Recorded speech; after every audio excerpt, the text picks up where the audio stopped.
Hello students, तो अभी तक हम लोग पढ़े थे, याद होगा तुमको, कंडक्टिविटी ऑफ सॉल्यूशन के बारे में बात किए थे। सबसे पहले इलेक्ट्रोकेमिकल सेल के बारे में पूरा डिटेल में पढ़े, फिर इलेक्ट्रोलाइटिक सेल के बारे में हम लोग पढ़े, और लास्टली हम लोग कंडक्टिविटी ऑफ सॉल्यूशन के बारे में पढ़ रहे थे, जिसमें हम लोग लास्टली कोलरॉच लॉ किए थे और उससे रिलेटेड क्वेश्चन हम लोग डिस्कस किए थे। तो आशा करते हैं कि उस पार्ट में अब हमको इशू नहीं होना चाहिए। क्लियर है? अब हम लोग अगले लेक्चर की तरफ थोड़ा सा एक थ्योरेटिकल पार्ट हमारे पास आता है, उसके बारे में आज हम लोग डिस्कस करेंगे कि बैटरी किसको कहते हैं और कोरोजन। दो वर्ड एनसीईआरटी के लास्ट पेज में जाओगे तो वहां पे थोड़ा थोड़ा थ्योरेटिकल पार्ट में तुमको इसलिए मिलने वाला है कि बैटरी होते क्या हैं और वो कितने तरह के होते हैं और ये कोरोजन क्या होता है, इसके बारे में हम लोग डिस्कस करेंगे। इन दोनों टर्म्स को हम लोग आज डिस्कस करने वाले हैं और इसमें आगे बढ़ेंगे। तो देखो, सबसे पहला चीज होता है कि हम बैटरी कहते किसको हैं। बैटरी एक्चुअल में क्या होता है, ये कॉम्बिनेशन है दो या दो से अधिक सेल्स का कॉम्बिनेशन है जो केमिकल एनर्जी को इलेक्ट्रिकल एनर्जी में कन्वर्ट करने में मदद करता है। What is battery? तो कहेंगे बैटरी एक तरह का डिवाइस है जो हमको स्पेशली क्या करता है, केमिकल एनर्जी को इलेक्ट्रिकल एनर्जी में कन्वर्ट करने में मदद करता है। और इसके साथ साथ इंपॉर्टेंट चीज क्या है कि ये कॉम्बिनेशन है टू और मोर सेल्स का। क्लियर है बात? तो डेफिनेशन पे अगर जाओ तो डेफिनेशन कह रहा है अ बैटरी, यहां गौर करो तो कहता है a battery is a device consisting one or more electrical cells that convert chemical energy into electrical energy। सबको बात समझ में आ रहा है? और battery is a device consisting of one or more electrical cell that convert chemical energy into electrical energy. तो पहला बात समझ में आ गया, केमिकल एनर्जी को इलेक्ट्रिकल एनर्जी में कन्वर्ट करने के लिए हम जिस डिवाइस का यूज करते हैं उसी डिवाइस को हम लोग बैटरी या सेल कहते हैं। क्लियर है? यह जो बैटरी या सेल हमारा जो है, यह इसका यूज हम लोग बेसिकली किसके लिए करते हैं, तो इलेक्ट्रिकल एनर्जी को प्रोड्यूस करने के लिए करते हैं। और ये ज्यादातर एक्चुअल में एक तरह के इलेक्ट्रोकेमिकल सेल होते हैं जिसके अंदर वो एक तरह का डिवाइस हो गया जिसके अंदर ऑक्सीडाइजिंग एजेंट और रिड्यूसिंग एजेंट एक दूसरे से रिएक्ट करते हैं और रिएक्ट करके इलेक्ट्रिसिटी को प्रोड्यूस करते हैं। क्लियर है? तो पहला बात, बैटरी है क्या, तो यह कॉम्बिनेशन है एक या एक से अधिक तरह के सेल्स का जिसका यूज जिसके थ्रू वो केमिकल एनर्जी को इलेक्ट्रिकल एनर्जी में कन्वर्ट करता है। पहली बात समझ में आ गई। दूसरी बात, एक्चुअल में बैटरी एक तरह का इलेक्ट्रोकेमिकल सेल है। यह एक इलेक्ट्रोकेमिकल सेल है जिसके अंदर ऑक्सीडाइजिंग एजेंट और रिड्यूसिंग एजेंट एक दूसरे से रिएक्ट करके इलेक्ट्रिकल एनर्जी प्रोड्यूस करते हैं। क्लियर है? सो एनी बैटरी और cell that we use as a source of electrical energy is basically an electrochemical cell। वैसा सेल या बैटरी वैसा एक सोर्स है इलेक्ट्रिकल एनर्जी का जो अपने आप में एक इलेक्ट्रोकेमिकल सेल है जो ऑक्सीडाइजिंग एजेंट और रिड्यूसिंग एजेंट के बीच में रिएक्शन। ऑक्सीडाइजिंग एजेंट मतलब जो दूसरे को ऑक्सीडाइज करे, खुद का रिडक्शन। ऑक्सीडाइजिंग एजेंट खुद का रिडक्शन, रिड्यूसिंग एजेंट खुद का ऑक्सीडेशन। और ऑक्सीडेशन रिडक्शन हो गया तो रिडॉक्स रिएक्शन, केमिकल चेंज हो गया, केमिकल चेंज होने से इलेक्ट्रिसिटी का प्रोडक्शन होगा। क्लियर है बात? तो दूसरा बात भी हमको समझ में आ गया कि बैटरी बेसिकली ये क्या है, एक तरह के केमिकल सेल्स होते हैं, एक तरह के केमिकल सेल है जिसके अंदर ऑक्सीडाइजिंग एजेंट और रिड्यूसिंग एजेंट एक दूसरे से रिएक्ट करके इलेक्ट्रिकल एनर्जी प्रोड्यूस करते हैं। ये बात समझ में आ गई। और तीसरी बात, बैटरी के बारे में एक बात और दिमाग में रखो, तो बैटरी है क्या, तो बैटरी एक्चुअल में होना कैसा चाहिए, तो ये लाइट वेटेड होने चाहिए, मतलब कॉमर्शियली यूजफुल होना चाहिए। अब मान लो इतना बड़ा बैटरी है कि उठबे नहीं करे, मतलब गाड़ी से भारी बैटरी हो जाए तो क्या होगा, बैटरी माथा पे लेकर ढोएगा नहीं ना। तो ये चीज होना चाहिए। तो एक चीज और हमने यहाँ पे मेंशन किया, battery should be reasonably right and compact and its voltage should not vary appreciably during the use. मतलब जिस समय वो बैटरी यूज हो रहा है तो अगर वो 12 वोल्ट का इलेक्ट्रिसिटी दे रहा है, 12 वोल्ट अगर वो प्रोड्यूस कर रहा है पोटेंशियल डिफरेंस, तो उतना ही हमेशा वो प्रोड्यूस करना चाहिए, उसमें फ्लक्चुएशन नहीं होना चाहिए। छोटा से छोटा होना चाहिए, रीजनेबल होना चाहिए, एक्यूरेट होना चाहिए। बात समझ में आ रहा है? तो अब हम आशा करते हैं बैटरी क्या है ये हम समझ गए। बैटरी, अब एक बार हम इस चीज को रिकॉल कर दें, व्हाट इज बैटरी? तो बैटरी एक तरह का इलेक्ट्रोकेमिकल सेल है, जिसमें मतलब एक तरह का कॉम्बिनेशन ऑफ इलेक्ट्रोकेमिकल सेल्स हैं, जिसमें ऑक्सीडाइजिंग एजेंट और रिड्यूसिंग एजेंट एक दूसरे से रिएक्ट करेंगे, मतलब केमिकल रिएक्शन होगा और as a result electrical energy का प्रोडक्शन होगा। ये कॉम्पैक्ट होने चाहिए, ये यूज मतलब हैंडी टू यूज होने चाहिए। इसके साथ साथ इंपॉर्टेंट चीज ये है कि इसमें लॉन्ग पीरियड ऑफ टाइम के लिए जब तक ये यूज किया जाए इसके वोल्टेज में फ्लक्चुएशन नहीं होना चाहिए। क्लियर है बात? अगली बात अब हमारे पास आती है कि ये जो हमारे सेल्स या बैटरी हमारे हैं, अब ये कितने तरह के होते हैं। तो अगला बात हमारे पास दिमाग में आएगा कि ये जो बैटरी हमारे हैं, ये बैटरी हमारे कितने तरह के होते हैं। टाइप ऑफ बैटरी अब हम लोग बात करेंगे, वो बैटरी हमारा जो है वो कितने तरह का होता है। क्लियर है बात? तो बैटरी हमारे कितने तरह के होंगे इस पे हम बात करेंगे। तो बेसिकली हमारे जो भी बैटरी होते हैं, पूरे बैटरी को हम दो भाग में, दो तरह में क्लासिफाई करते हैं। ये दो तरह के होते हैं, टू टाइप। पहला प्राइमरी सेल और प्राइमरी बैटरी, और दूसरा हो गया सेकेंडरी सेल और सेकेंडरी बैटरी। मतलब बैटरी हमारे दो तरह के हो गए, primary battery and secondary battery. Primary battery और सेकेंडरी बैटरी डिफरेंस समझो। वैसा बैटरी, एक लाइन में दिमाग में बैठा, वैसा बैटरी जिसका हम एक बार यूज कर लिए और यूज करने के बाद वो डेड हो गया, फर्दर उसको यूज नहीं कर सकते हैं, मतलब वो रिचार्जेबल नहीं हो, तो वैसे बैटरी को हम लोग क्या बोलते हैं, उसको हम प्राइमरी बैटरी बोलेंगे। जैसे कॉमन एग्जांपल, घड़ी में जो यूज करते हैं बैटरी, घड़ी में घड़ी चल रहा होता है, खत्म बंद हो जाता है तो दुकान में ले जाते हैं, वो क्या करता है इसमें का बैटरी निकाल देता है, अपने पास एक बैटरी रखता है, वो उसके अंदर लगा देता है। या टॉर्च में या कहीं भी बैटरी यूज करते हैं, पेंसिल बैटरी जो निपो का चाहे एवरेडी का आता है वो यूज करते हैं। क्या करते हैं, यूज करते हो, जैसे ही खत्म होता है निकाल के फेंक देते हो। मतलब वो बैटरीज हमारे क्या है, तो ये बैटरी हमारे प्राइमरी बैटरीज हैं, प्राइमरी सेल्स हैं।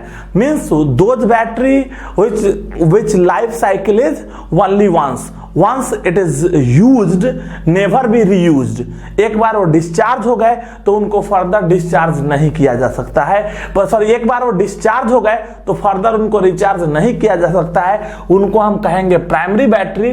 जबकि सेकेंडरी बैटरी कौन होंगे, तो जिनको बार बार रिचार्ज किया जा सकता है, जिसका लाइफ साइकिल जो है वो मोर देन 1 टाइम्स हो। क्लियर है? जिनको रिकरेंस चार्ज रिचार्ज बार बार किया जा सकता हो, चार्जिंग और रिचार्जिंग किया जा सकता हो, तो वैसे बैटरी को हम सेकेंडरी बैटरी कहते हैं। सबको बात समझ में आ रहा है? तो चलो हम इस बात का यहां से जिक्र कर ले तो समझो क्या है। पहला बात हमारे पास आता है प्राइमरी बैटरी। अब इसको थोड़ा डिफाइन कर देते हैं, what is primary battery.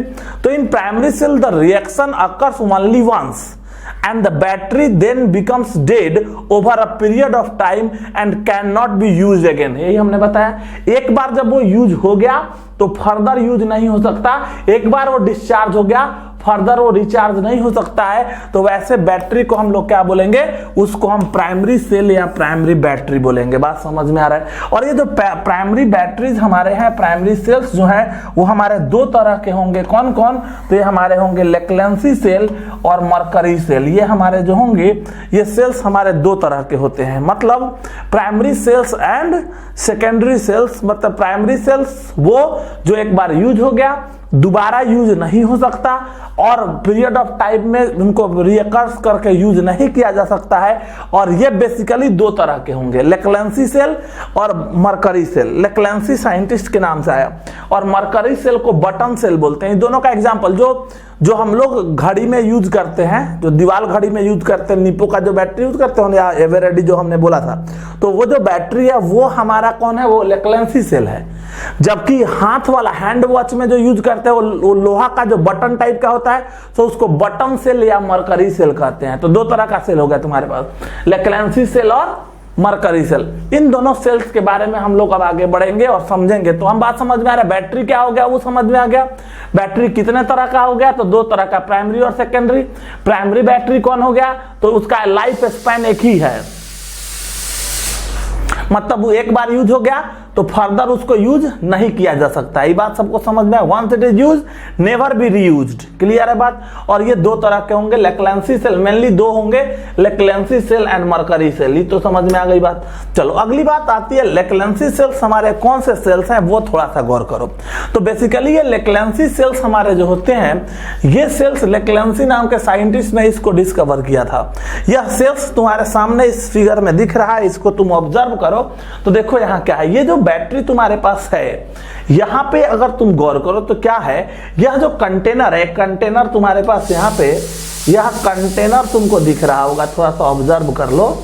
This is the container. यह जिंक का कंटेनर है, यही कंटेनर ये जिंक का कंटेनर है। जिंक कंटेनर जो एनोड की तरह काम करेगा। क्लियर है। ये किसकी तरह काम करेगा?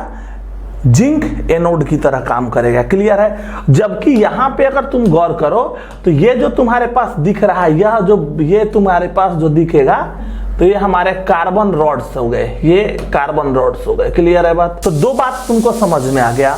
इसके अंदर एक ये जो हमने बनाया, ये हमारा क्या है, ये जिंक कंटेनर है। क्या है? Zinc container. जो कंटेनर है वो कंटेनर अपने आप में एनोड की तरह काम करेगा। Container is use as a anode while carbon or graphite rod is use as a cathode. ये तो समझ में आ रहा है। क्लियर है। तो पहला बात यहां से तुम मेंशन किया हुआ है। अब इस बात को यहां से पढ़ो और समझो। तो कहता है in this cell the anode consist of zinc container.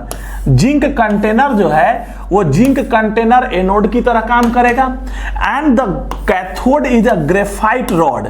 ये ग्रेफाइट रॉड जो है वो कैथोड की तरह काम करेगा। Surrounded by powdered MnO2 and carbon. मतलब इसके अंदर अगर तुम गौर करो तो देखो इसके अंदर क्या है, तो इसमें कंटेनर के अंदर कार्बन, ये manganese, mixture of manganese dioxide and powdered carbon इसके अंदर भरा हुआ है। ये जो तुम्हारे पास ऑप्शन ये दिख रहा है, ये वाला पार्ट, ये पार्ट इसके अंदर, ये यहाँ पे इसमें भर दिया गया है। ये जो भरे हुए हैं इसके अंदर, ये देखो, तो ये जो भर दिया ये हमारा mixture of manganese dioxide, mixture of manganese dioxide and powdered carbon इसके अंदर भरा हुआ है। क्लियर है बात। इस सबको समझ में आ रहा है। तो ये surrounded by cathode graphite rod is surrounded by powdered MnO2 and carbon. तो क्या क्या हो गया, एक हमारा जिंक कंटेनर हो गया। जिंक कंटेनर जो कि एनोड की तरह काम करेगा, जबकि कार्बन रॉड कैथोड की तरह काम करेगा। और कार्बन रॉड के चारों तरफ manganese dioxide and powdered carbon को इसके चारों तरफ घेर के रखेंगे। ठीक है। And the space between the electrode, मतलब ये कैथोड, दिस इज कैथोड और दिस इज एनोड। ये वाला जिंक हो गया, ये हो गया एनोड, ये हो गया कैथोड। और इन दोनों के बीच में अगर तुम जाओगे तो इन दोनों के बीच में तुम्हारे पास क्या भरा हुआ है, सो देखो, तो इसके अंदर जो है वो अमोनियम क्लोराइड, यहां तुम अगर गौर कर लो तो इन दोनों के बीच में ये वाला पोर्शन है, इसके अंदर भरा हुआ है। ये देखो यहाँ पे हमने इसमें भर दिया, ये गौर करना। तो इसमें हमने यहाँ पे भर दिया है किस चीज से, तो ये जो भरा हुआ है किसके बीच में, तो ये कैथोड और एनोड, कैथोड और एनोड के बीच में जो येलो कलर से जो हमने भर दिया, ये हमारा कौन है, तो ये हमारा अमोनियम क्लोराइड पेस्ट है। क्या है?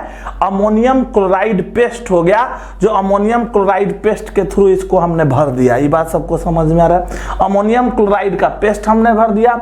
और उसके साथ साथ अब देखो, तो कैथोड एनोड, अब बाहर जिंक है, तो जिंक को उसको प्रोटेक्ट करने के लिए क्या करते हैं कि बाहर में क्या करते हैं, थोड़ा सा कोटिंग कर देते हैं, बाहर कार्डबोर्ड लगा देते हैं कि इसका कोटिंग जो है वो मेंटेन रहे। ठीक है।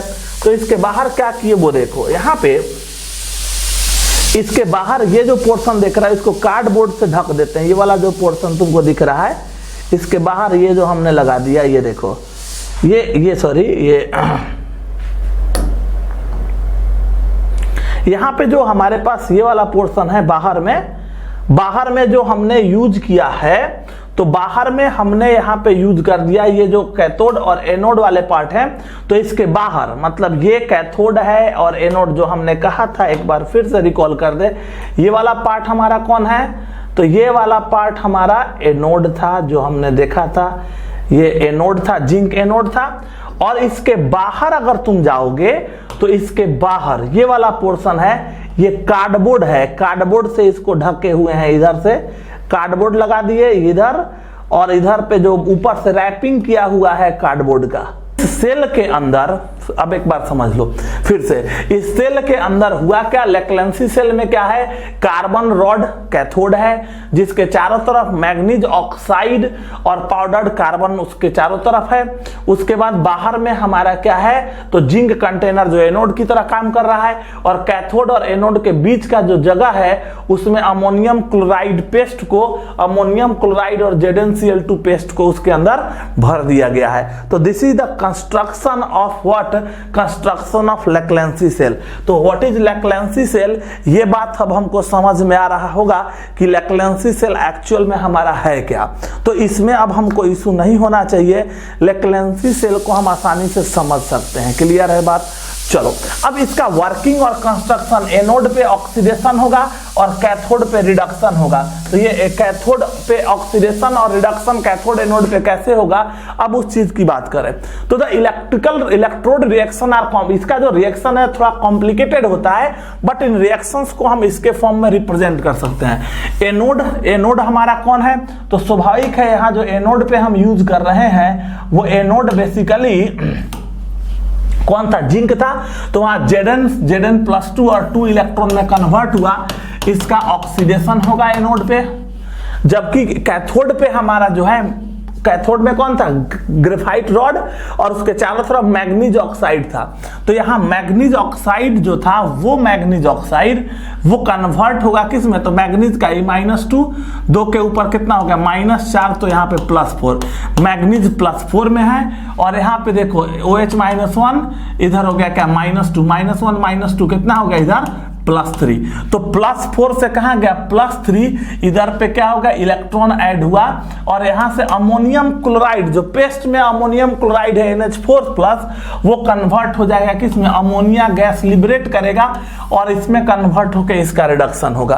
तो एनोडिक रिएक्शन ये हो गया, एनोड पे जिंक Zn+2 में कन्वर्ट होगा, और कैथोड पे जो हमारा है वो MnO2 Mn+4 Mn+3 में कन्वर्ट होगा। बात समझ में आ रहा है?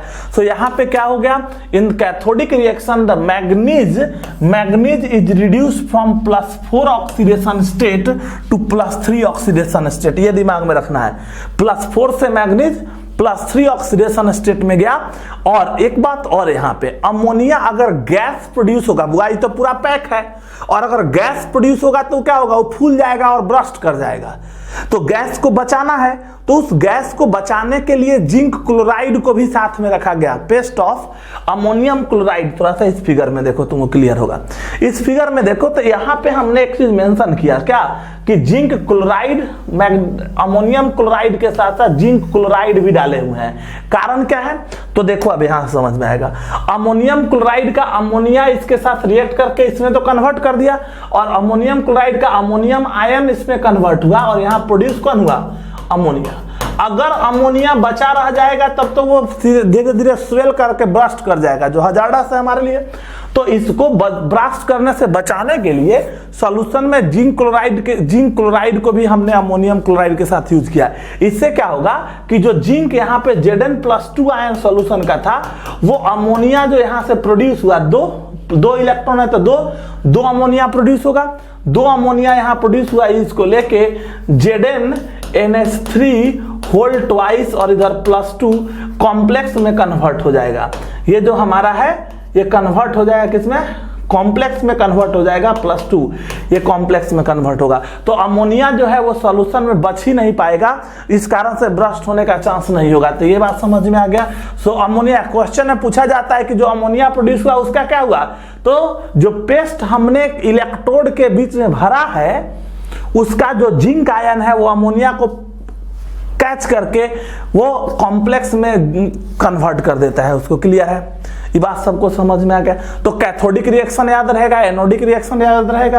कैथोड पे Zn 0 से कहां जाएगा, Zn+2 को जाएगा, और इसमें मैग्नीज ऑक्साइड का Mn+4 से Mn+3 में कन्वर्ट होगा। ठीक है, और जो अमोनिया प्रोड्यूस हुआ वो अमोनिया जिंक लेके इसमें कन्वर्ट कर लेगा। ये बात सबको समझ में आ गया।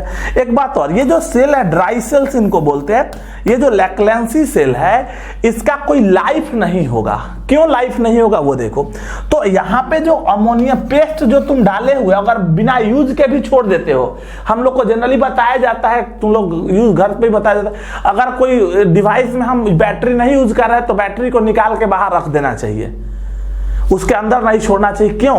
अगर यूज में नहीं भी है तो भी उसके पास अमोनियम क्लोराइड है जो एसिडिक है, और वो एसिडिक है तो वो जिंक के साथ रिएक्ट करता रहेगा। जिंक कंटेनर वहां जो प्रेजेंट है जिंक के साथ वो रिएक्ट करता रहेगा, और जिंक के साथ जैसे जैसे वो रिएक्ट कर जाएगा वो धीरे धीरे क्या होगा, वो जिंक को ही कोरोजन कर देगा जिंक का, और जिंक वहां से टूट के अलग हो जाएगा। इसका मतलब ये हुआ कि ये जिंक से टूटने के कारण से, जैसे ये टूट जाएगा, टूटने के कारण से क्या होगा, टूट के जिंक कंटेनर वो रैप्चर कर जाएगा और बह जाएगा, मतलब सेल डेड कर जाएगा। तो इसका कोई लाइफ नहीं है, इस बैटरी का कोई फिक्स लाइफ ही नहीं कि छोड़ दिए तो लाइफ नहीं, कोई जरूरी नहीं। यही चीज लिखा गया, dry cell do not have an indefinite life. Indefinite life नहीं, जहां जब तक यूज नहीं किए तब तक नहीं रहेगा। क्यों? क्योंकि acidic NH4Cl corrodes the what zinc container even when it is not in used। ये बात सबको समझ में आ गया। और इंपॉर्टेंट चीज याद रखेंगे, इस सेल का जो पोटेंशियल होता है 1.25 से लेकर 1.5 वोल्ट तक होता है। तो इतना बात हम दिमाग में रखेंगे किसके लिए, लैक्लेंसी सेल के लिए। उसका कंस्ट्रक्शन क्या रहा और उसका कैथोडिक रिएक्शन क्या रहा, उसका एनोडिक रिएक्शन क्या रहा, और कैथोडिक रिएक्शन में जो अमोनिया प्रोड्यूस हुआ उसका क्या हुआ, तो उसको जिंक क्लोराइड का Zn+2 आयन उसको पकड़ के कॉम्प्लेक्स में कन्वर्ट कर देगा। ये बात समझ में आ रहा है। इस सेल का जो पोटेंशियल होगा वो 1.25 से लेकर 1.5 वोल्ट तक होता है। यहां तक बात हम समझ पा रहे हैं। हम आशा करते हैं कि यहां तक में हमको कोई भी इशू नहीं आना चाहिए। ये तो क्लियर हो गया बात, सबको बात समझ में आ गया। अगला प्राइमरी सेल हमारा जो था वो था मरकरी सेल। कौन सा था? Mercury cell. तो पहला सेल हो गया कौन सा, तो लैक्लेंसी सेल जो हम देख लिए, और दूसरा बात हमारे पास आ गया ये है हमारा मरकरी सेल। अब बात आता है ये मरकरी सेल्स कौन होते हैं। तो मरकरी सेल को थोड़ा सा ऑब्जर्व करो। तो बेसिकली ये मरकरी सेल हमारे कौन है, तो मरकरी सेल्स वैसे सेल्स होते हैं, ये भी एक तरह के ड्राई सेल्स मतलब प्राइमरी सेल्स ही हैं, जो कि बहुत छोटा होता है। और इसका यूज जनरली कहाँ करते हैं, तो ये यूज किया जाता है, देखो हियरिंग एड्स हो गए, वॉचेज हो गए, एंड द कैमराज, जो जितना भी छोटा छोटा बटन बैटरी, इसको हम लोग और बटन सेल भी कहते हैं। बटन सेल जो हम लोग नहीं यूज करते हैं, देखोगे छोटा छोटा बैटरी, लोहा का जो बैटरी यूज करते हैं वो बटन सेल यही है। देखोगे ऊपर मुंडी ऊपर रहता है और नीचे वह 2 पार्ट होता है, ठीक है। तो थोड़ा सा समझो इसको, ये जो बटन सेल ऑल्सो कॉल्ड, इसको हम लोग कहते हैं ऑल्सो कॉल्ड बटन सेल, और इसका generally use small electrical circuit के साथ होता है, और ये मतलब स्मॉल इलेक्ट्रिकल सर्किट में इसका यूज करते हैं। और ये वॉचेज हो गए, हियरिंग एड्स हो गए, जो कान में जो सुनने के लिए जो यूज करते हैं हम लोग, नहीं जो ब्लूटूथ यूज करते हैं उसमें बैटरी होगा, तो स्वाभाविक है उसका रिचार्जेबल जो बैटरी यूज करते हैं वो क्या है, मतलब वहाँ जो बैटरी यूज करते हैं वो जनरली मरकरी बैटरी अगर एक बार रिचार्जेबल नहीं है तो एक बार में खत्म होने वाला जो है। ये बात सबको समझ में आ गया। इसमें भी थोड़ा सा इस पे ज्यादा फोकस करने की आवश्यकता नहीं है। यहाँ भी तुम याद यही रखोगे, यहाँ ZnHg mercury, zinc with Hg मतलब जिंक मरकरी एमलगम एनोड है।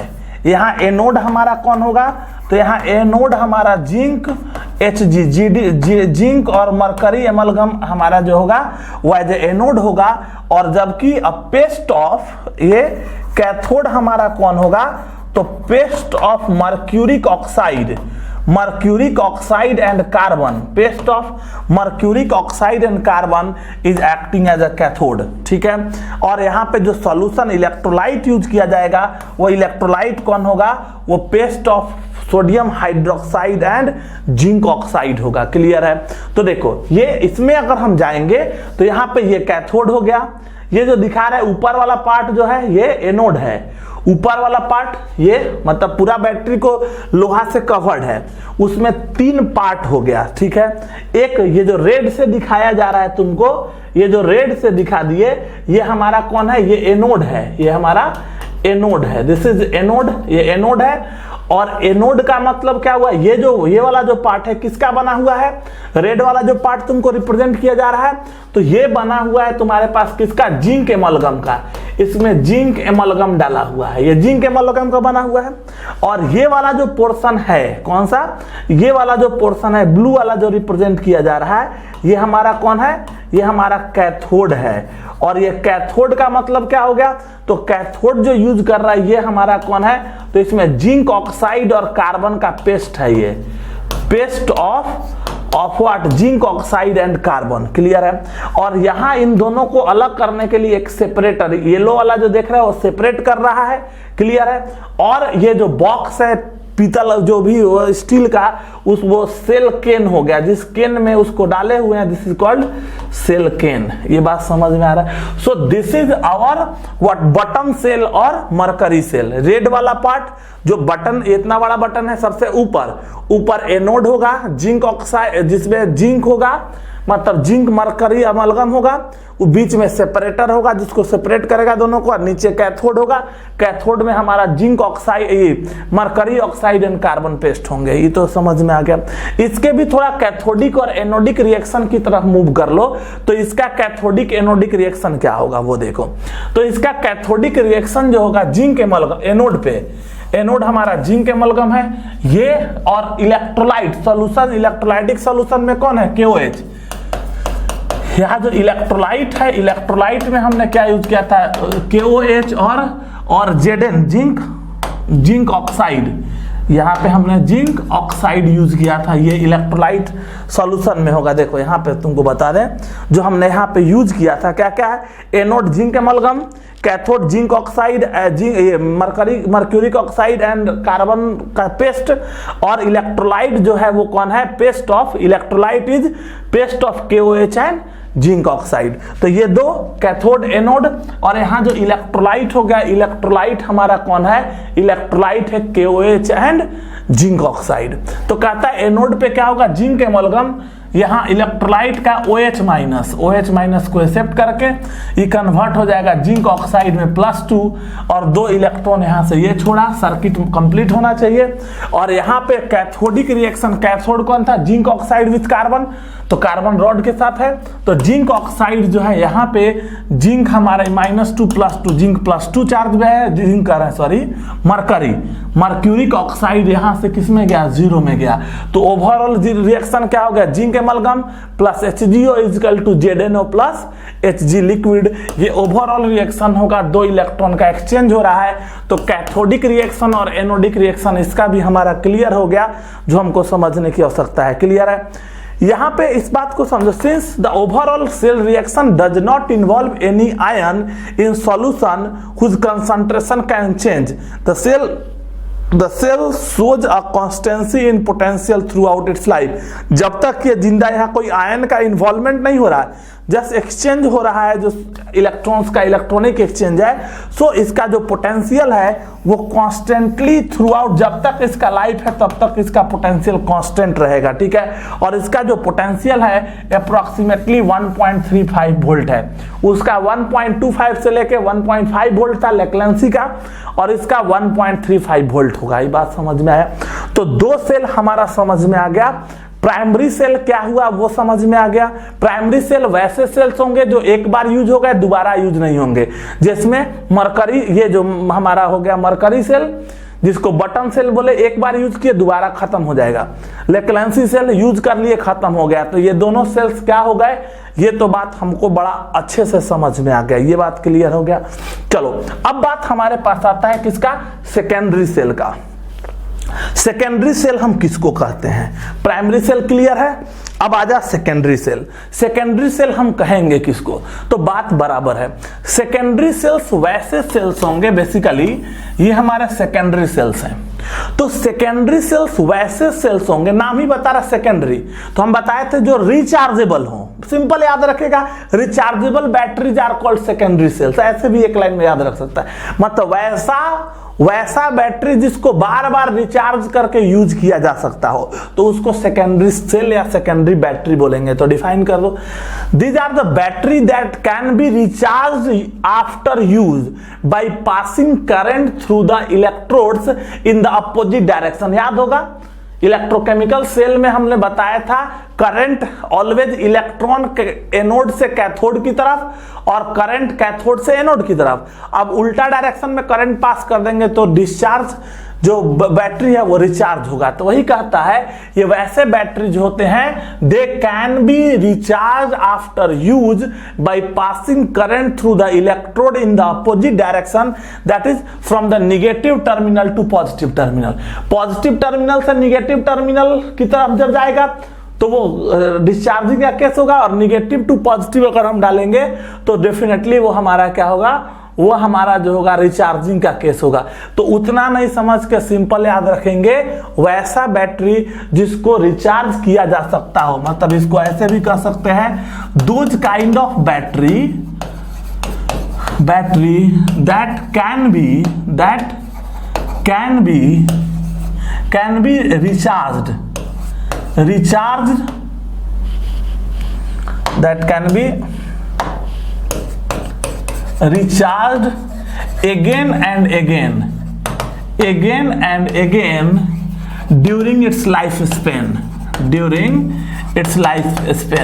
अपने लाइफ जितना भी उसका लाइफ है उसमें उनको ड्यूरिंग इट्स लाइफ स्पेन, अपने लाइफ स्पेन में वो बार बार रिचार्ज हो सकता हो, तो उसको हम लोग क्या बोलेंगे, उसको हम सेकेंडरी बैटरी या सेकेंडरी सेल बोलेंगे। ये बात सबको समझ में आ गया, क्लियर है बात। और ये जो मोस्ट इंपॉर्टेंट बैटरी जो हमारे पास है सेकेंडरी बैटरी, वो हमारा है lead storage battery. This is lead storage battery.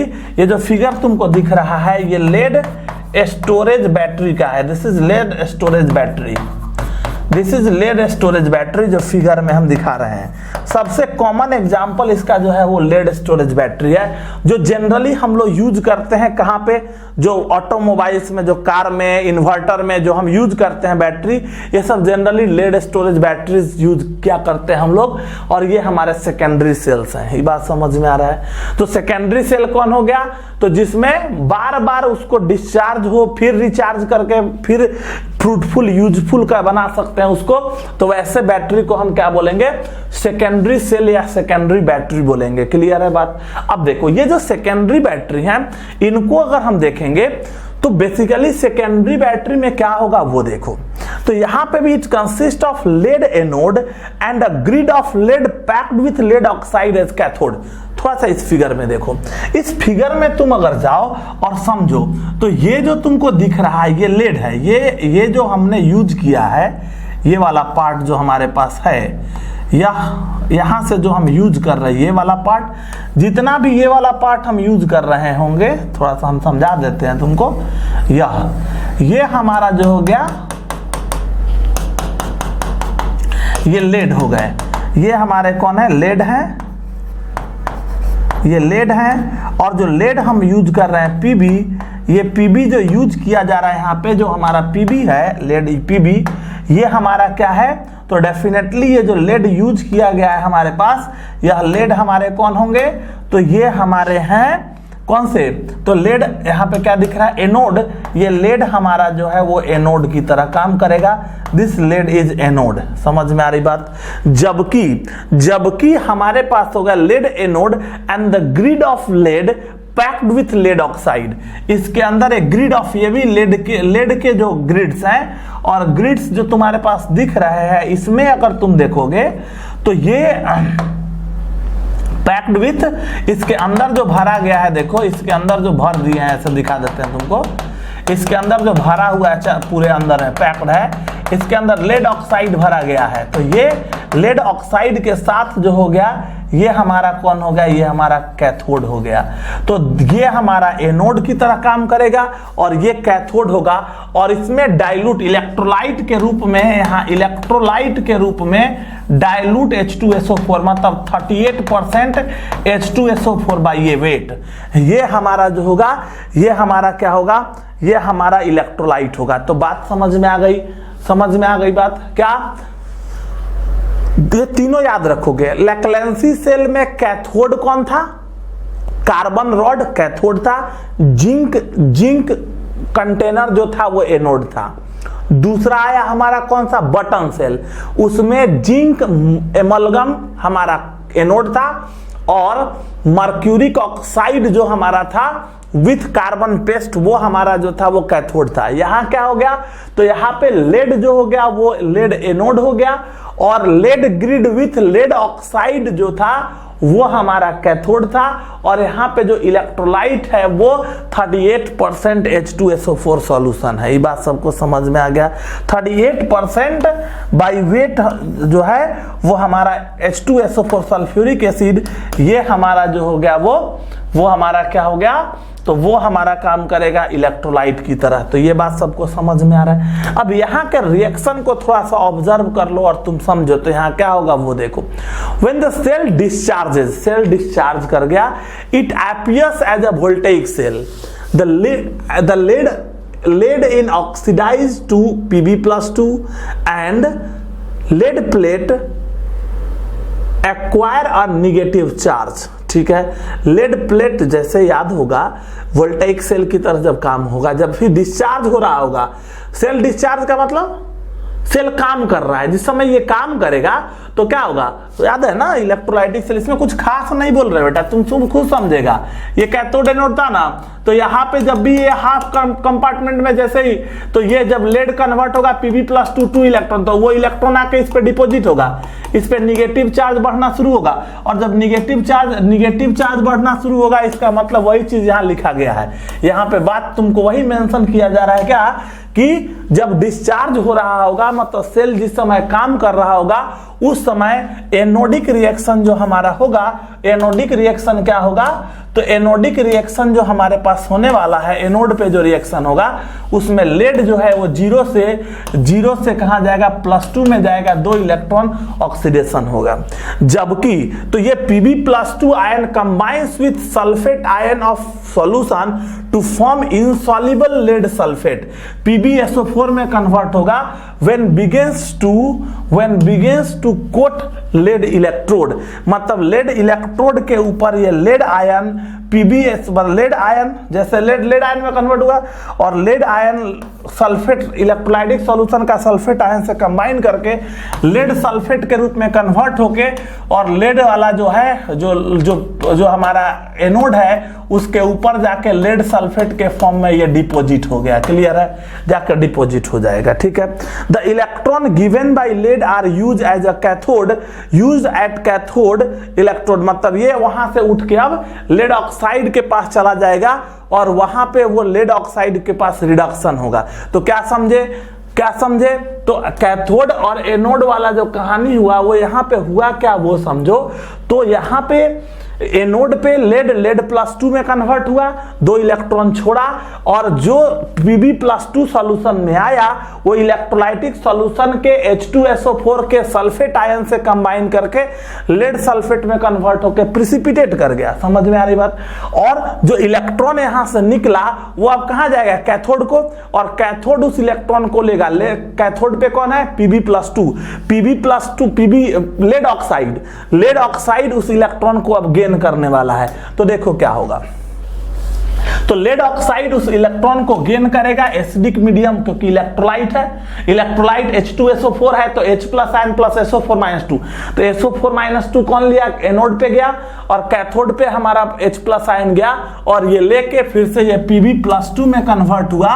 ये Pb यहां हो गया क्या? -4 +4 से कहां गया? +2 में कन्वर्ट हो गया और इसका रिडक्शन हो गया। क्लियर है? और फिर से ये जो Pb+2 है वो सल्फेट आयन से गेन करके PbSO4 में कन्वर्ट होके प्रिसिपिटेट कर गया। तो ओवरऑल रिएक्शन क्या हो गया? तो Pb + PbO2 + 4H+ ion plus SO4-2 equal to this. और यहाँ पे E0 सेल इसका जो होगा लगभग 2 वोल्ट। एक सेल का जो काम होगा वो वो कितना होगा, वो होगा 2 वोल्ट का होगा। ये बात समझ में आ रहा है, कितना वोल्ट, 2 वोल्ट। तो अब एक चीज समझो, जैसे हम लोग कहते हैं ना, जाकर दुकान पर बोलता है कि 6 वोल्ट का बैटरी है, 12 वोल्ट का बैटरी है, 24 वोल्ट का बैटरी है, तो इसका मतलब एक जो सेल है, एक रिएक्शन में 2 वोल्ट आया। तो 6 वोल्ट का अगर बैटरी चाहिए तो ऐसा ऐसा 3 गो प्लेट लगेगा, 1 2 3 गो प्लेट लग जाएगा। समझ में आ रहा है? अगर हमारे पास 12 वोल्ट का है तो 6 गो प्लेट लगेगा, अगर हम 24 वोल्ट का है तो उसमें 12 गो प्लेट लगा देता है। तो वही यहां लिख दिया, एक पॉइंट हमने मेंशन कर दिया है कि यह 12 volt lead storage battery is generally use in which consist of 6 cell each producing approximately 2 volt। तो 6 गो सेल होगा, अलग अलग 6 गो सेल बने होंगे, अलग अलग 12 गो सेल होगा, तो वो 24 वोल्ट का बैटरी हो जाएगा। ये बात सबको समझ में आ रहा है? मतलब एक सेल जो होगा वो 2 वोल्ट इलेक्ट्रिसिटी प्रोड्यूस करेगा, जिसमें एनोड हमारा लेड होगा और कैथोड लेड ऑक्साइड होगा, और lead oxide with zinc grid, ठीक है। और जो सॉल्यूशन होगा वहां पे वो dilute H2SO4, electrolytic solution dilute H2SO4 38% H2SO4 by weight होगा। ये बात सबको समझ में आ गया? तो ये था हमारा कौन सा बैटरी, तो ये हो गया lead storage battery, secondary battery, जिसके बारे में हम बात कर रहे थे। क्लियर है? इसके बाद एक टर्म और आएगा हमारे पास, फ्यूल सेल। एक तरह का सेल और हमारे पास आने वाला है, फ्यूल सेल। ये फ्यूल सेल्स हमारा होता क्या है, वो चीज को तुम अगर गौर करो। बेसिकली फ्यूल सेल ऐसा, फ्यूल का मतलब ही हुआ जला रहे हैं, कंबसन करा रहे हैं, और कंबसन कराने से जो एनर्जी निकले उस एनर्जी को इलेक्ट्रिकल एनर्जी में कन्वर्ट किया जाए, तो वैसे सेल को हम फ्यूल सेल कहेंगे। तो यहां देखो, इस स्लाइड को अगर पढ़े, electrical cell that are design to convert the free energy from the combustion, मतलब कंबसन कराए, simple combustion such as hydrogen को जला दिए, कार्बन मोनोऑक्साइड को जला दिए, मीथेन को जला दिए, किसी को भी, हाइड्रोजन, कार्बन मोनोऑक्साइड, मीथेन, इन सभी को हम जला दिए, और जलाने के बाद जो एनर्जी आया उस एनर्जी को डायरेक्टली वो अगर इलेक्ट्रिकल एनर्जी में कन्वर्ट कर रहा हो, तो ऐसे सेल को हम फ्यूल सेल कहेंगे। तो व्हाट इज फ्यूल सेल, ये बात समझ में आ गया? फ्यूल सेल वैसे सेल्स होंगे जिसमें जितने भी सब्सटेंस थे, मीथेन हो गए, कार्बन मोनोऑक्साइड हो गया, हाइड्रोजन हो गया, कोई भी सब्सटेंस जिनका हम कंबसन कराए, कंबसन कराने से जो एनर्जी निकला उस एनर्जी को डायरेक्टली इलेक्ट्रिकल एनर्जी में कन्वर्ट कर दिया जाए, तो वैसे सेल को हम फ्यूल सेल कहते हैं। सबसे कॉमन फ्यूल सेल, जो इंपॉर्टेंट फ्यूल सेल हमारा है, वो फ्यूल सेल हमारा जो है, वो सक्सेसफुल फ्यूल सेल हमारा है hydrogen with oxygen to form water. This is a fuel cell which is mainly used in Apollo space program. ये अपोलो स्पेस प्रोग्राम में जो नासा जो यूज किया जाता है, जो एरोनॉट्स के लिए यूज करते हैं, उसके लिए इसका यूज करते हैं। देखो इसमें ये जो फ्यूल सेल है, सिंपल फ्यूल सेल, देखो इधर से हाइड्रोजन गैस दिए, ये एनोड हो गया, इधर कैथोड है, हाइड्रोजन गैस दिए, इधर से ऑक्सीजन दिए, इन दोनों बर्न हुए, बर्न होने के कारण से क्या निकला, हाइड्रोजन वाटर बना, और यहाँ एनर्जी रिलीज हुआ। जो एनर्जी रिलीज हुआ वो इलेक्ट्रिकल एनर्जी के रूप में यूज हो गया, और यहाँ से वाटर वेपर प्रोड्यूस हो गया, और इस वाटर वेपर को कंडेंस करके अपोलो स्पेस प्रोग्रामिंग में उसको ड्रिंकिंग वाटर ठंडा कर दिए, क्योंकि वहां तो पानी का प्रॉब्लम है। तो पानी ढो के कितना ले जाओगे, ऊपर ले जाना है, इतना तो इतना जितना भारी हो जाएगा पानी ले जाने में कि बड़ा जाएगा, तो पिएला पानी ढो के ले जाएगा तो मर जाएगा, ऐसे ही सब नहीं। तो वहां पे कम रिसोर्सेस में यूज करना है, तो एनर्जी हाइड्रोजन गैस हल्का है, ऑक्सीजन के प्रेजेंस में बर्न करा दिए, बर्न कराने के बाद एनर्जी जो निकला वो एनर्जी इलेक्ट्रिकल एनर्जी के रूप में पावर सप्लाई में यूज हो गया, और जो बचा वाटर जो प्रोड्यूस हुआ बाई प्रोडक्ट, उस बाई प्रोडक्ट को जो वाटर वेपर निकला उसको कंडेंस करके ड्रिंकिंग वाटर के रूप में यूज किया जा सकता है। तो water vapour produce was condensed and added to the drinking water supply for astronauts. बात सबको समझ में आ गया? तो फ्यूल सेल समझ में आ गया। कोई पूछे व्हाट इज फ्यूल सेल, तो क्या बोलोगे? फ्यूल सेल क्या है? तो वैसा सेल जिसमें सब्सटेंस का कंबसन कराएंगे और कंबसन कराने के बाद जो एनर्जी प्रोड्यूस हुआ उस एनर्जी को डायरेक्टली इलेक्ट्रिकल एनर्जी में कन्वर्ट कर देंगे। क्लियर हो गया बात? तो उसको फ्यूल सेल बोलेंगे। इसका सबसे कॉमन एग्जांपल है हाइड्रोजन ऑक्सीजन फ्यूल सेल। ये जनरली अपोलो स्पेस प्रोग्रामिंग में यूज हुआ था, जिसमें हाइड्रोजन ऑक्सीजन को बर्न करके वाटर बना, एनर्जी निकला, उसको इलेक्ट्रिसिटी को यूज किया गया और जो बचा हुआ जो हमारा वाटर वेपर था उसको कंडेंस करके हमने किसके फॉर्म में यूज कर लिया? तो कंडेंस करके ड्रिंकिंग वाटर के रूप में हमने उसको यूज कर लिया। क्लियर है बात? उसका रिएक्शन कुछ इस तरह से था, हाइड्रोजन 2 इलेक्ट्रॉन छोड़ा, ऑक्सीजन गेन करके किसमें कन्वर्ट हुआ? तो यहाँ इलेक्ट्रॉनिक एक्सचेंज हो रहा है, तो सर्किट तो मेंटेन हो ही रहा है। ये बात सबको समझ में आ गया? तो ये एनोडिक रिएक्शन, ये कैथोडिक रिएक्शन। तो आशा करते हैं कि फ्यूल सेल में भी हमको इशू नहीं होना चाहिए। क्लियर है बात? अब एक लास्ट पॉइंट इस टॉपिक में हमारे पास आता है कोरोजन।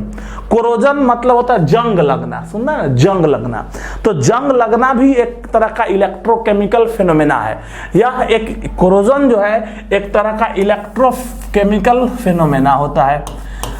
इलेक्ट्रोकेमिकल फिनोमेना मतलब ऑक्सीडेशन रिडक्शन प्रोसेस के थ्रू गुजरता है। ठीक है, तो कोरोजन एक इलेक्ट्रोकेमिकल फिनोमेना है। इसका कॉमन एग्जांपल अगर तुम देखो, जैसे रस्टिंग ऑफ आयरन, लोहा में जंग लगना।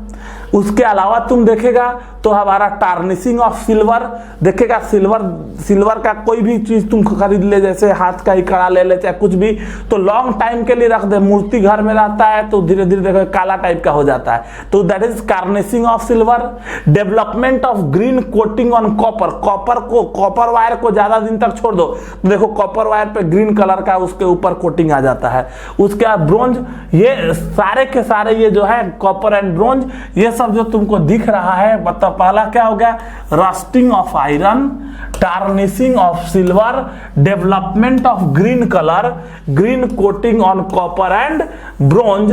ये कॉमन एग्जांपल है किसके? कोरोजन के। समझ में आ रही बात?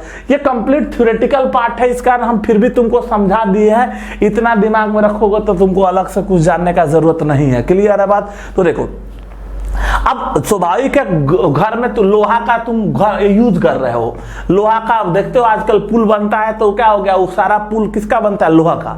तो अगर उसमें जंग लगेगा तो क्या होगा? स्वाभाविक है एक तरह का डैमेज है, डैमेज होकर बर्बाद हो जाएगा। तो इसी चीज के लिए corrosion causes enormous damage to building, bridges, ships and to many other articles made up of iron। Iron से बने हुए जितना भी सब्सटेंस है उनको बड़ा ही उसका डैमेज करने का काम किसका है? कोरोजन प्रोसेस का है। क्लियर है? तो स्वाभाविक है कोरोजन प्रोसेस जो है वो एक तरह का क्या है? इलेक्ट्रोकेमिकल प्रोसेस है और कहीं ना कहीं वो हमारे डे टू डे लाइफ में बड़ा ही डैमेज कॉज करता है। क्लियर है बात? ये बात समझ में आ रही है? इसमें होता क्या है? तो इसमें कोरोजन में होता क्या है कि जो मेटल है वो मेटल ऑक्सीडाइज करके इलेक्ट्रॉन छोड़ देता है और जो ऑक्सीजन है उसको गेन करके वो मेटल अपने करस्पॉन्डिंग मेटल ऑक्साइड में कन्वर्ट हो जाता है। क्लियर है? इसका सबसे कॉमन एग्जांपल तुम अगर लेके चलोगे वो है कोरोजन ऑफ आयरन। इसको हम समझें, कोरोजन ऑफ आयरन अगर हम देखें, आयरन के कोरोजन को थोड़ा हम समझाते हैं। तो बेसिकली कोरोजन जो आयरन का होगा इसमें होता क्या है? So corrosion of iron is commonly called rusting. तो हम जान रहे हैं corrosion in iron is called rusting. Corrosion जो हुआ, अब यही बात तुम कहोगे, कोरोजन देखो, corrosion in silver is called tarnishing, development of grey coating over copper and bronze is what is also a kind of corrosion। ये सब कोरोजन है। बात समझ में आ रहा है? सो कोरोजन, आयरन में जो कोरोजन होगा, आयरन के कोरोजन को रस्टिंग कहते हैं और ये रस्टिंग हमेशा किसके प्रेजेंस में होता है? आयरन, ये वाटर और ऑक्सीजन के प्रेजेंस में। तो जब भी आयरन अगर है और आयरन को एक्सपोज है वाटर और एयर के प्रेजेंस में अगर एक्सपोज है तो डेफिनेटली ये कुछ समय पे क्या होगा? रस्टिंग फिनोमेना से ये गुजरेगा ही, और अगर रस्टिंग फिनोमेना से गुजरा तो डेफिनेटली उसमें कोरोजन होने का चांसेस होने वाला है। ठीक है, अब इस कोरोजन में थोड़ा सा इसका भी जो कॉन्सेप्ट है ये बड़ा कॉम्प्लिकेटेड है। तो कॉम्प्लिकेटेड है तो इस कॉम्प्लिकेटेड होने के लिए बेसिकली इसमें होता क्या वो देखो। तो इसमें जो आयरन है, ये मान लो एक आयरन है, तो आयरन का ये वाला जो पार्ट है, एक आयरन यही का आयरन का मान लो ये सरफेस है, तो एक सरफेस एनोड की तरह काम करेगा और एक सरफेस कैथोड की तरह काम करने लगता है। तो जब एनोड की तरह काम करेगा तो आयरन आयरन ऑक्साइड में कन्वर्ट, यही चीज यहां दिखा रहा है। ये एक सरफेस का एक पार्ट, यहां वाला पार्ट एनोड की तरह काम करेगा और एनोड की तरह काम करेगा तो Fe जो हमारा है Fe +2 इलेक्ट्रॉन में कन्वर्ट करके, और ये इलेक्ट्रॉन यहाँ पे क्या करेगा, इलेक्ट्रॉन छोड़ देगा, ठीक है। ये कन्वर्ट होके इसमें कन्वर्ट करेगा, ठीक है, इसमें कन्वर्ट होगा। तो आयरन, अब यहाँ जो आयरन, यहाँ वाला इस सरफेस का जो आयरन इलेक्ट्रॉन छोड़ा और ये जो इलेक्ट्रॉन छूटा, यहाँ इस एनोड का जो आयरन था, आयरन Fe +2 इलेक्ट्रॉन में कन्वर्ट हुआ, Fe +2 और 2 इलेक्ट्रॉन, और जो ये इलेक्ट्रॉन निकला, ये इलेक्ट्रॉन अगले सरफेस के लिए वो कैथोड की तरह काम करने लगेगा, अगला सरफेस, और वहां पे जब वो इलेक्ट्रॉन लेके वो रिड्यूस होने लगेगा। बात समझ में आ रहा है? तो इस प्रोसेस में बेसिकली होगा क्या, वो अब हम लोग तुमको समझाते हैं, इस चीज को यहां से समझो। मतलब याद रखना है, एक ही सरफेस में एक ही आयरन का दो पार्ट, एक पार्ट ऑक्सीडेशन एक पार्ट में और एक पार्ट में रिडक्शन होने लगेगा। एक सरफेस का कुछ पार्ट एनोड की तरह और कुछ पार्ट कैथोड की तरह काम करने लगेगा। कैसे? इसको थोड़ा कॉम्प्लिकेटेड है, लेकिन इसको इस तरह से एक्सप्लेन किया जाता है। तो इसको देखो, इसमें क्या है। Although the chemistry of corrosion is complex, जो भी हम बता रहे थे कि इसका एक्सप्लेनेशन बड़ा कॉम्प्लिकेटेड है, फिर भी इसको समझने के लिए यहाँ क्या होता है तो सिंपल समझो। एनोड यहाँ पे अगर होने के लिए तुम क्या समझोगे, तो एनोड पे हमने कहा आयरन 0 से आयरन +2 में कन्वर्ट हुआ। यहाँ जो ये इलेक्ट्रॉन निकला, अब क्या होगा, इतना का जरूरत नहीं है, सिंपल जो बता रहे थे। एक सरफेस जो अभी हमने बताया, यह सरफेस, इस सरफेस का जो यहाँ का जो आयरन था, इस पोर्शन का जो आयरन है, वो आयरन एनोड की तरह काम करेगा। किसकी तरह? एनोड की तरह काम करेगा। क्लियर है? और एनोड की तरह काम करके ये इलेक्ट्रॉन छोड़ के इसमें, और दूसरा सरफेस का जो आयरन है वो कैथोड की तरह काम करेगा। तो वही चीज, एक ही आयरन का दो पार्ट जो होगा, एक कैथोड और एक एनोड की तरह काम करेगा। कैसे, वो देखो। तो ये इलेक्ट्रॉन छोड़ दिया, छोड़ के एनोड की तरह काम कर रहा था, आयरन आयन दिया और इलेक्ट्रॉन निकला। Electron releases at anode, moves through the metal, go to the another spot on the metal and reduces the oxygen in the presence of H+ ion. Clear है बात? क्या समझे? समझने मतलब ये था कि यहां से ये इलेक्ट्रॉन मेटल से मूव करके दूसरे स्पॉट पे गया, जहां पे वो स्पॉट पे जो है ऑक्सीजन रिड्यूस होगा H+ आयन के प्रेजेंस में, और उसका रिडक्शन होगा इस तरह से। मतलब जो इलेक्ट्रॉन यहां से निकला, वो इलेक्ट्रॉन एसिडिक मीडियम में क्या, तो जो H+ आयन वहां से, जो H+ आयन एक्चुअल में है क्या, तो वाटर, नेचर में वाटर है, वाटर कार्बन डाइऑक्साइड को एब्जॉर्ब करेगा। यहाँ पे क्या है, स्वाभाविक है, मॉइस्चर है, ऑक्सीजन है और हाइड्रोजन है। ऑक्सीजन होगा और वाटर है, तो वाटर मॉइस्चर है, वहां कार्बन डाइऑक्साइड होगा, ये मिलके कार्बोनिक एसिड बनेगा, H+ आयन रहेगा। तो एसिडिक मीडियम, अब उतना नहीं याद रखो, सीधा एनोडिक रिएक्शन और कैथोडिक रिएक्शन। ऑक्सीजन इस इलेक्ट्रॉन को गेन करके इसमें H2O लिक्विड में कन्वर्ट हो जाएगा, तो उसका ऑक्सीडेशन, इसका रिडक्शन। क्लियर है? फिर क्या होगा वो देखो, जो यहाँ पे आयरन आयन प्रोड्यूस हुआ, यह आयरन आयन एयर के प्रेजेंस में फर्दर ऑक्सीडाइज होके Fe+3 में कन्वर्ट हो जाता है। ठीक है, देखो क्या होगा। यह जो आयरन है, बेसिकली जो आयरन प्रोड्यूस हुआ है, वह आयरन इलेक्ट्रॉन को गेन करके Fe+3 में कन्वर्ट हो जाएगा। Fe+2 ion are further oxidize to atmospheric oxygen to Fe+3 और कन्वर्ट होके वो Fe2O3 के फॉर्म में कन्वर्ट हो जाएगा, और मॉइस्चर जो वहां पे है उसको गेन करके वो एग्जिस्ट करेगा Fe2O3.XH2O के फॉर्म में, and this is rust of iron. यही जंग है, रस्ट ऑफ आयरन है। सबको बात समझ में आ रहा है? तो अल्टीमेटली हुआ क्या है इस रिएक्शन, ओवरऑल रिएक्शन ये है। तो हम एक बार तुमको रिलेट कर देते हैं, थोड़ा सा समझ लो। रस्टिंग में हुआ क्या, एक पार्ट आयरन का ही एक सतह का पार्ट कैथोड एनोड की तरह काम किया, इलेक्ट्रॉन छोड़ा। दूसरा पार्ट इलेक्ट्रॉन मूव किया दूसरे पार्ट पे, और वहां पे ऑक्सीजन जो यहाँ है, ऑक्सीजन को, अब यहाँ पे देखो क्या है, यहाँ पे वाटर है, एटमॉस्फेयर से कार्बन डाइऑक्साइड लेके H2CO3 बन गया, और H2CO3 कन्वर्ट होके H+ ion plus CO3 minus में कन्वर्ट हो गया। तो यहाँ पे एसिडिक मीडियम भी अवेलेबल है।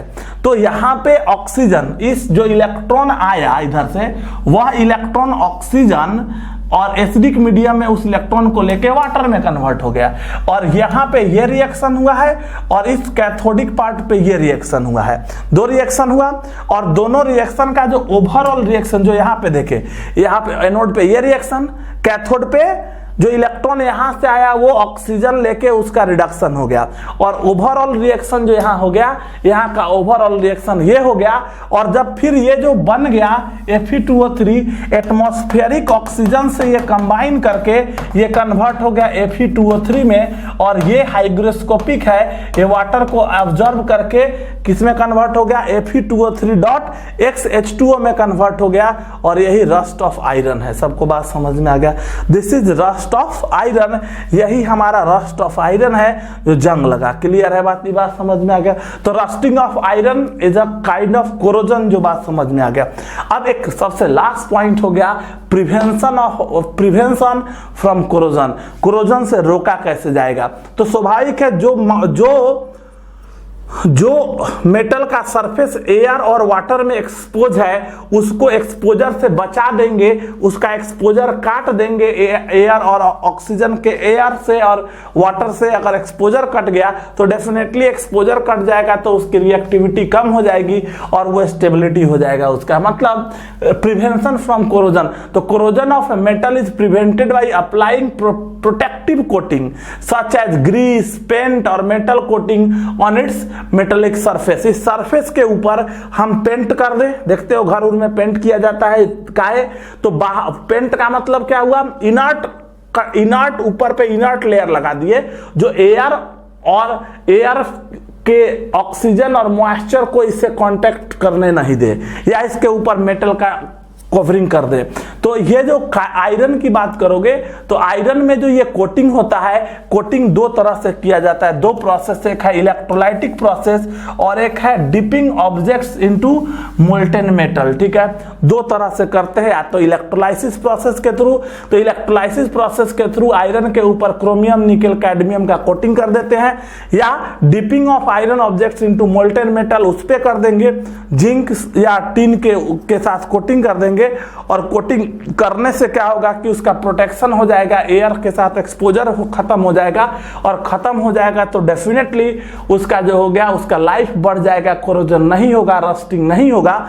तो रस्टिंग से बचाने के लिए हम लोग जनरली कोटिंग करते हैं आयरन को।